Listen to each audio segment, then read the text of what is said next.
Orange is my favorite color, though. You are ginger. That has nothing to do with it. You don't have to stereotype. Yeah, that's wrong. On so many levels.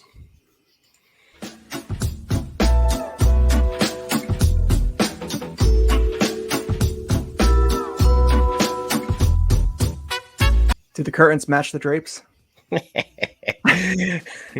Terrible. That's how we're gonna start this off. Absolutely. We've started off worse, bro. It's all good. Oh wait, you were asking me or him? No, that's him. Welcome in, takers, to Just the Tip, a fantasy football podcast. If you have not tuned out already, welcome in. We are your tippers. We got our guest tipper, Degenerate Jerry, who did our betting episode with us, our betting special. Go back in the feed and look at that one if you are interested.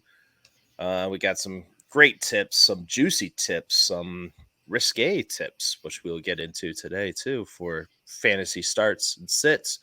But Jerry, welcome aboard. Thank you very much for joining in. Filling in for IR Regan, who is on vacation this week. But don't worry, we got plenty of action coming at you with Ryan the Tagless Haynes. Ryan, you really want to know the answer to that question? Sure, I'll find out one day. I'm sure you will. I don't want to know. You don't want to know. No. It's like, what's that movie? The other guys. It's like, I'm sure you think with the way the beard is that it's all hairy down here, huh? Mm-mm. Clean shaven.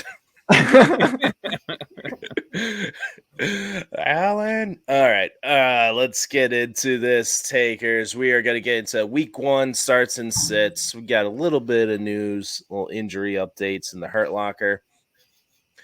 But it's straightforward, guys. Whoever you drafted, basically in your rankings, you're starting them. There's a few questions we're going to get into. If we don't get to it, we don't have enough time. Sorry, we are working hard. We are working men.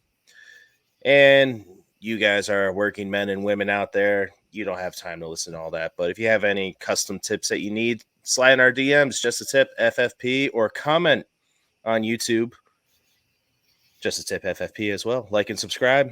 And Spotify and Apple, leave a review. If you have a question too, we'll get together and talk about it. All right, guys. Tip-off question for you. Sorry, I thought somebody was waving at me, and I was doing a little double take. Haynes has been coming all night long, but then he pulls out, and it's just hard.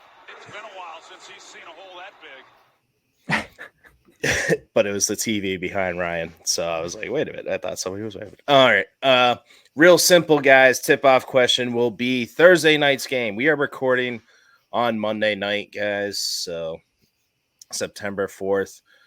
If injuries happen and stuff, don't come at us. We didn't know. We can't predict the future. But real simple question. Thursday night football, Kansas City versus Detroit. I think the point total, Jerry, is like 55 points. I'm not sure if you could look that up for me real quick.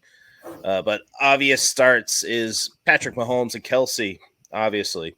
Amon-Ra St. Brown, David Montgomery, and Jahmyr Gibbs. Ryan, we're just starting them as our RB2s, right? Even Gibbs as our rookie QB. Yeah. Rookie running back, rookie running back. Gibbs is a star. David Montgomery, I think, is a star. I think both of those guys are going to have plenty of action one way or another. Likely that David Montgomery finds the end zone, and Gibbs should certainly have enough volume in the passing game for both of them to be plays. I think so, man. I mean, we weren't nervous about starting Clyde Edwards-Helaire back in 2020 when he first started for Kansas City, and he did well for you too. Don't be afraid. Throw in Gibbs. Jerry, you are a Kadarius Toney owner in Dynasty, where you are the former champion of, until I took the title from you. Are you starting him this Thursday if he is good to go? If he is good to go, I'm not going to start him. I want to see what kind of start he gets off to. And it's only because I have some other wide receiver depth with Tyler Lockett, Stephon Diggs. Brag. Yeah, yeah. So he's going to take a back seat for now, but he's a risky start week 1 in my eyes. I want to see how they're connecting and how that goes first, and what kind of start he gets off to. Obviously, Kelsey's going to get the majority of targets, and kind of go from there. And who knows? Yeah, I know. It is unpredictable, which brings me to Sky Moore. He was one of my favorite late targets in redraft, but late target. You don't need to start him. I would not start him unless I have to start 5 wide receivers. I am not starting Sky Moore. Wait and see. Yep. But in redraft, Kadarius Toney, is he worth holding on to? Should I drop him to pick up like a Van Jefferson because of the news we'll get into the Hurt Locker, or nah? Hold on to Kadarius. I don't think so. I think Van Jefferson could be short-lived. There's uncertainty how he's going to be used. Like Puka Nacua might be heavily involved. He could be like the number 1. Tyler Higbee will likely be the beneficiary of Cooper Kupp not playing in week 1 if that happens to be the case. Yeah, so I would hold on to Toney for sure. Just see what happens. Like Jerry was saying, you don't know how this is going to pan out. It could be something really great. It might not be, but if it's not, then just cut him and figure it out. But that's probably 3 weeks from now. I got you. So tight end question, LaPorta, we probably grabbed late. He should not be your tight end 1, right? Or are you going to start him? Shouldn't be. I know for some he is. I think I'm okay starting him. There's not a ton of options that I think would be better if you're selecting a tight end, the 10th, 11th round. Tyler Higbee, if he's around, if he's available, or if you drafted him later to kind of double up. If you have LaPorta and Higbee, I'm going Higbee. I think, again, Cooper Kupp playing week 1 is looking less and less likely. He's probably going to be out it looks like he might be out longer than that as well. So I think Tyler Higbee is probably the number 1 option for Matt Stafford. I'd rather play him. Yep. I'm all in on Higbee. I'd even start him over Okonkwo, I would believe. Just a target leader, especially in the end zone. He's widely available out there, so pick him up. All right. That does it for Thursday night football. Let us get into the Hurt Locker.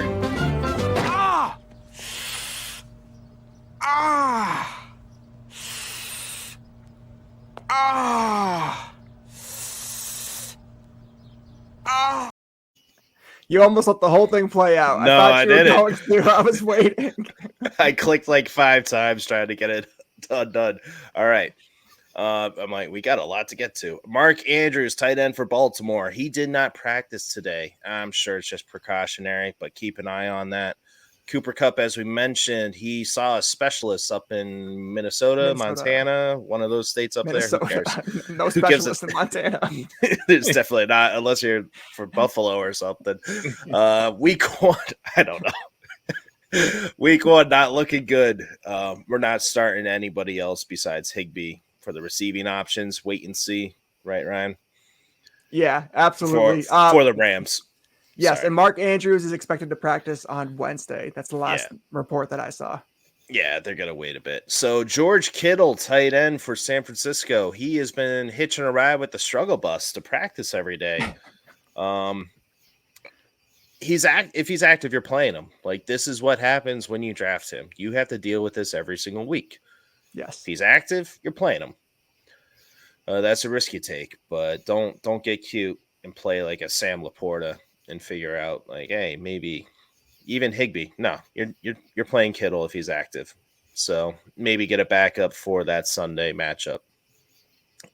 Jerry Jeudy dealing with a hamstring. Didn't practice today. He is questionable for Sunday. I'm not playing him if he's active. This is a guy that you could afford to hold off on. So wide receivers are plentiful. Get one of those guys instead. Yeah, I think he was like a somewhat questionable start to begin with prior to the injury. So yeah, I'm cool with that. I can't even imagine if he would be active. All right, that is it for the Hurt Locker. let us get into a new segment. Don't have a video for it, but growers, not showers. That's what she said. All right.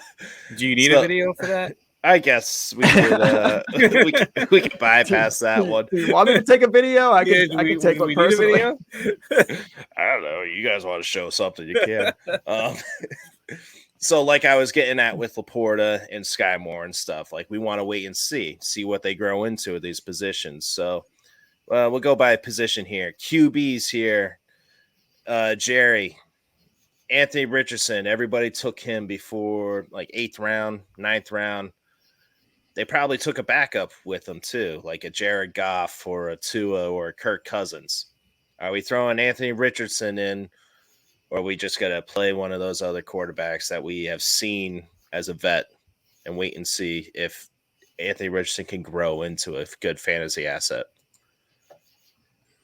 I think we're going to put Anthony Richardson in just because of the dual threat there. I think he's going to do some work with his legs too. And I think the upside is there with touchdowns. So I'm gonna roll with Richardson if that's my choice. Yeah, if I picked him up before round 8 or 9 as a QB, I'm gonna try to use that asset. All right, Ryan, are you looking to start him at all? Or are you looking to pivot? Anthony Richardson, I would probably wait on both of them, to be honest with you. I think if you could pick up like a guy like Daniel Jones, or I just found Tua in one of my leagues on the free agent wire. I would pick him up too. I would rather play him just to kind of see what happens. I think I would rather. Here's the thing, like A-Rich, I think I'm okay with, just because there's going to be some rushing upside, so you are going to get some points. With a player like Sam Howell against Arizona, I wish this matchup was later in the year, because I feel like this would be a great bye week matchup and a great bye week filler. You just want to see it in the regular season first before you start them. But this is probably going to be his best matchup of the entire season, I would say. You think that? Just wait. Derek Carr against Tennessee. Would you start him over Anthony Richardson or Sam Howell? No, we're not wasting our time with Derek Carr. You have better options out there. No, not right now. Yeah. All right. Real important running backs, obviously Bijan and Gibbs, but let's talk about these handcuffs. Not the ones I used on Regan's mom the other night. I'm talking about Tank Bigsby and Zach Charbonnet, the handcuff running backs to Travis Etienne in Jacksonville and Kenneth Walker in Seattle. We're letting them grow, right? We don't want to see what they're showing yet. Absolutely. Yep. Let them grow. Let's see what happens. Wait for some injuries, maybe. I would say so. Jerry, Javonte Williams, and Samaje Perine going against Vegas. What do we do with Javonte? He's coming off that injury where he had 3 different tears. You're waiting to see, and you're just starting Perine, or you're not starting any of them. What are you thinking as your RB2?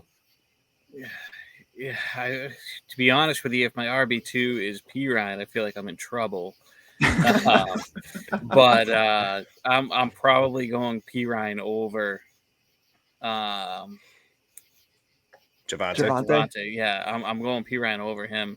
I just think what he's coming back from, he's going to be on a lightened workload. He's not going to be a bell cow for a while, and I think Perine's going to get the the red zone touches if they can even manage their way into the red zone. I'm not high on the Broncos. I think he could get some usage in the passing game too. I think Perine would be an okay start. Where I see a guy like Perine, where I see a Raheem Mostert this week, is if you're in if you're in a deep flex league, if you have like 3 receiver, 2 flex, I think you can look at, and you have a guy like Terry McLaurin, or you have a Cooper Kupp, or like a Gabe Davis or whatever, and you'd rather roll with Mostert, you'd rather roll with Perine. I think there's some sure points with both of those guys. But that's kind of where I see them being inserted in your lineup, not your traditional like 9-man roster. Gotcha. Yeah, definitely not. It had to be like a 5th starter that you need, and say you had Cooper Kupp go down or Jerry Jeudy and stuff. Like, yeah, that's when I'm unfortunately having to turn to them. Wide receivers here. Are we starting any rookie wide receivers here? guys. I'm kind of just let them all grow. I'm not looking to see what they can show right now.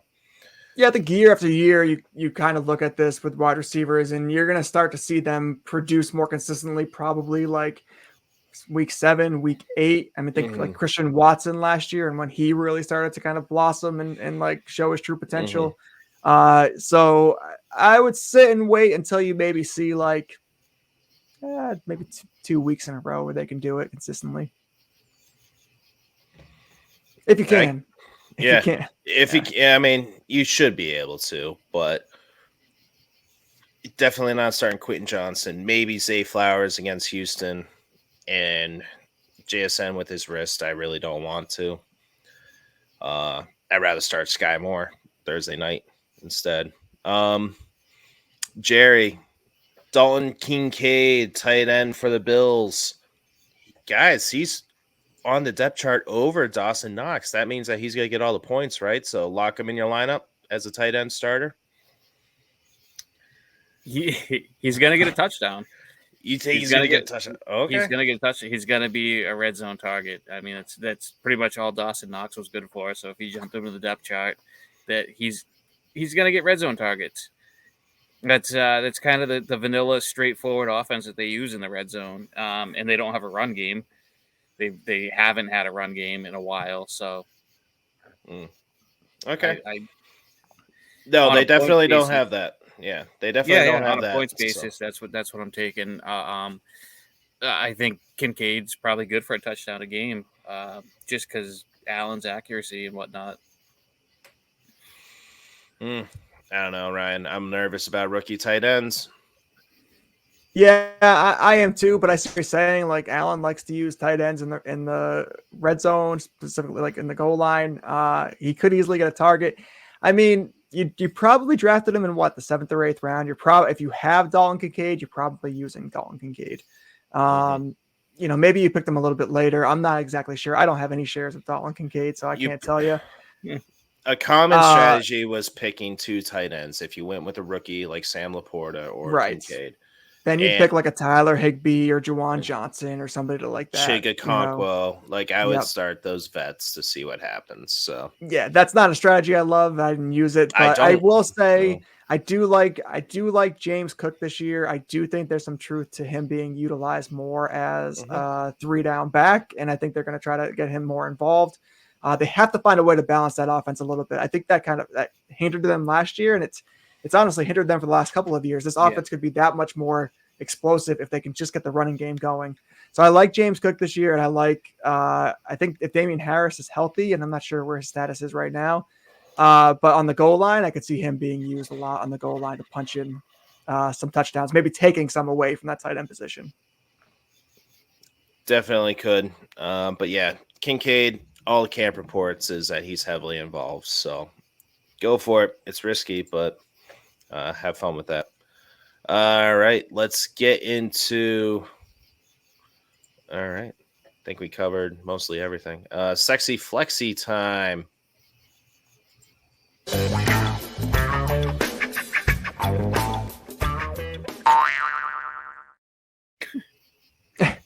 Damn, that is loud. I am sorry.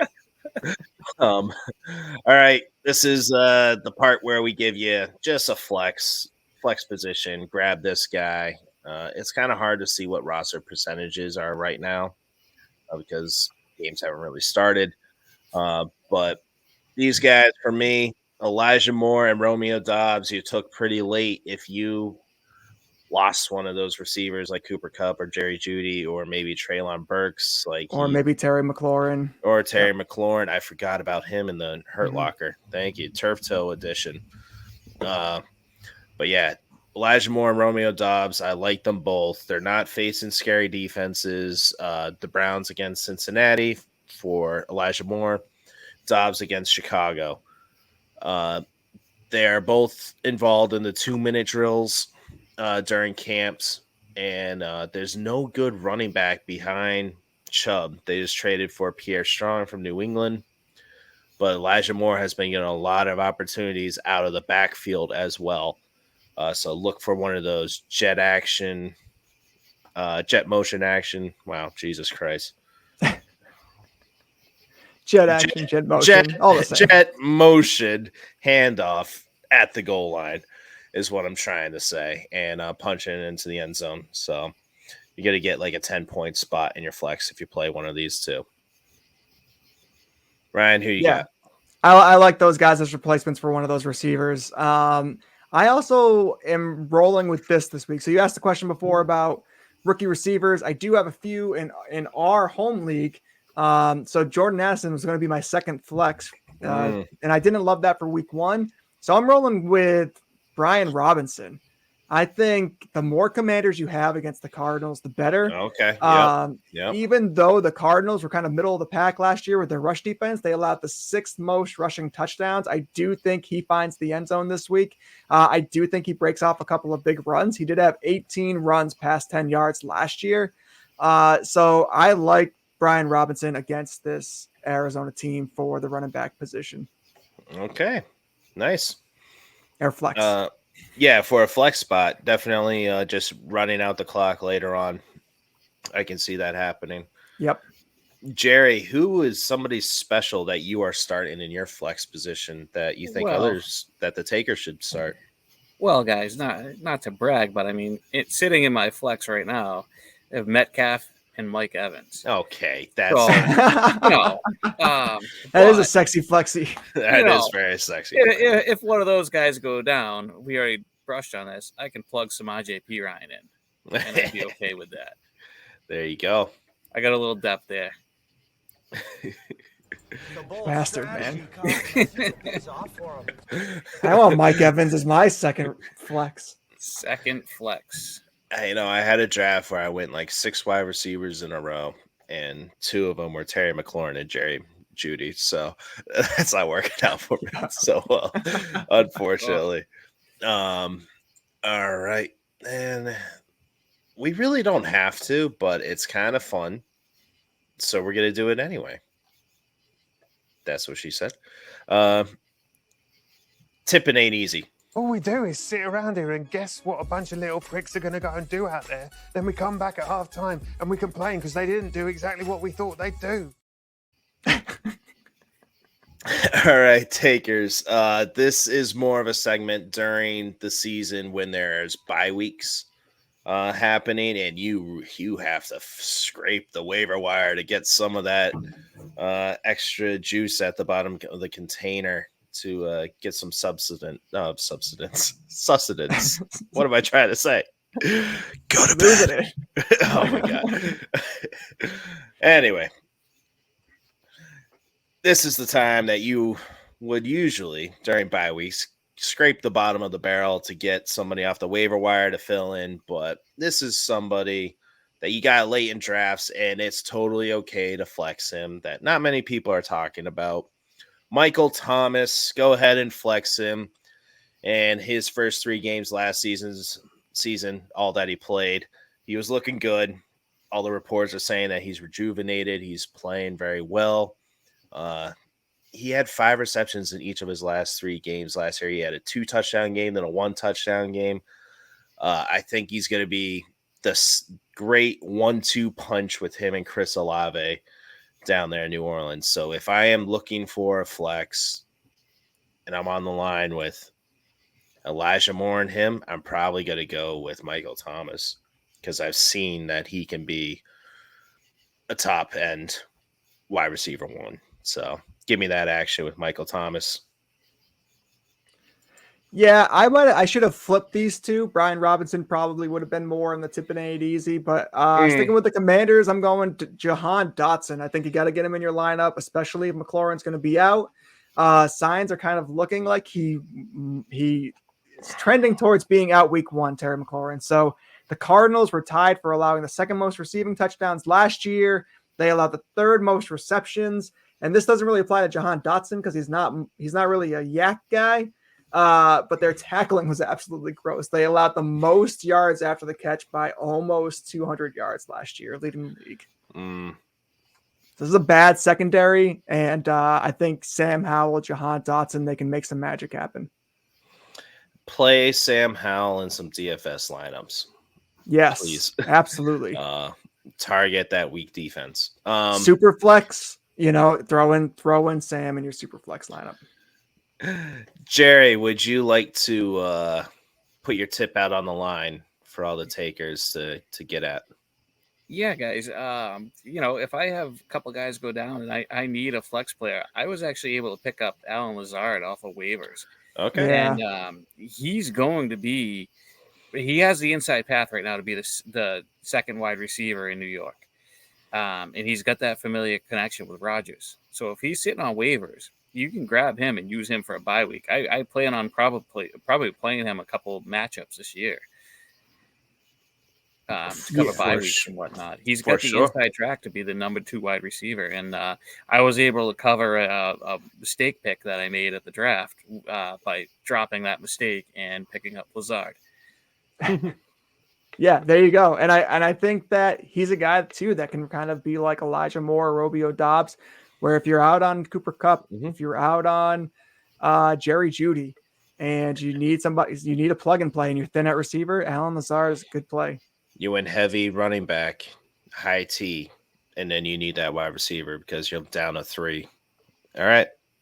They're playing Buffalo Monday night, so especially if you're waiting on news for an injury or something, which you shouldn't be. Don't do that. All right, guys, let us get into the matchup rundown. But before we do that, takers, rate and review on Spotify and Apple will be much appreciated. Like and subscribe. Share our tips with your friends and family. All right, let's get into these matchup, guys. So Thursday night, Kansas City, Detroit. We're all going to Kansas City. Yeah, absolutely. Jerry. Yeah, I'm on Kansas City. Oh, okay. Over 54.5 points. Hit the over. Let's see. Over. That is a big over. I'm on the over as well. You want pieces in this game, though, so that's going to be a fun DFS lineup. Maybe I'll put out a short if you're watching on YouTube. I'll try to do that for you. Carolina at Atlanta. I'm going to go with Atlanta. Yeah, Atlanta for me too. I'm on Atlanta as well. Division winners. Houston at Baltimore. Baltimore favored by 10. Yeah, Baltimore. Baltimore. Yep. Yeah, I have Baltimore covering that. For sure. Cincinnati at Cleveland Browns. Cincy for me as well. Yeah, I'm on Cincy. All right. It's pretty straightforward. Jacksonville at in. I'm going Jacksonville. Jacksonville. Yeah, I'm going Jacksonville. Tampa Bay at Minnesota. Minnesota. Yep. Ooh, Jerry, favored by 6. They should cover that, right? Yeah, absolutely. Okay. I would think. Hitting that. This is Minnesota, though. They like to. That's true. Yeah, I know. They like to play down to their opponents. They eke out wins, but I would say they're covering the 6. All right. Tennessee at New Orleans. Man, I'm going to go New Orleans, guys. I think this might be the one that we disagree on, or no? Oh, okay. Tentatively, I have New Orleans, but I don't know. We'll see about that one. I'm on the Titans. You're on Titans. All right. Sure. San Fran at Pittsburgh. I'm going Pittsburgh. Upset of the week, baby. Wow. No, I'm going San Fran. I'd rather take Tennessee against New Orleans as an upset and stick with San Fran. Yeah, I'm going San Fran. Okay. Arizona at Washington.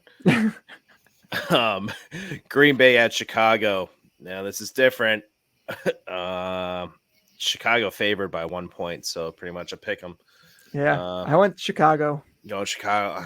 I think I'm gonna go Green Bay, guys. Where is that game, Mac? In Chicago. In Chicago. I'm going Bears. Yeah, Bears. The Bears. Las Vegas Raiders at Denver. Who sucks less? Yeah. Jimmy G with the Raiders or Russell Wilson with Denver? I'm going to go Denver, guys. Their defense is still good, and they carry that team. Kept them in, and I think Sean Payton's going to put them over the top on offense. Yeah, just I went Denver as well. Denver as well. All right. I'm actually Denver, too, on that. All right. Game of the week, Miami at the Chargers. Get pieces in this game. Mm-hmm. High scoring. I got to go Miami, guys. I got to. No, Chargers for me. Yeah. How is that the game of the week? The Chargers are going to blow them out. Okay. Oh, I'm sorry. You must be thinking this game, Eagles at New England. Tom Brady coming back to be honored. Philadelphia favored by 4 points. Wow. Really? Yeah. I would slam that, and I'm taking Philly. Yeah. All right. I'm jumping on Philly all day at 4 points. Can I parlay that with them? That's not a trap, right, Minnesota.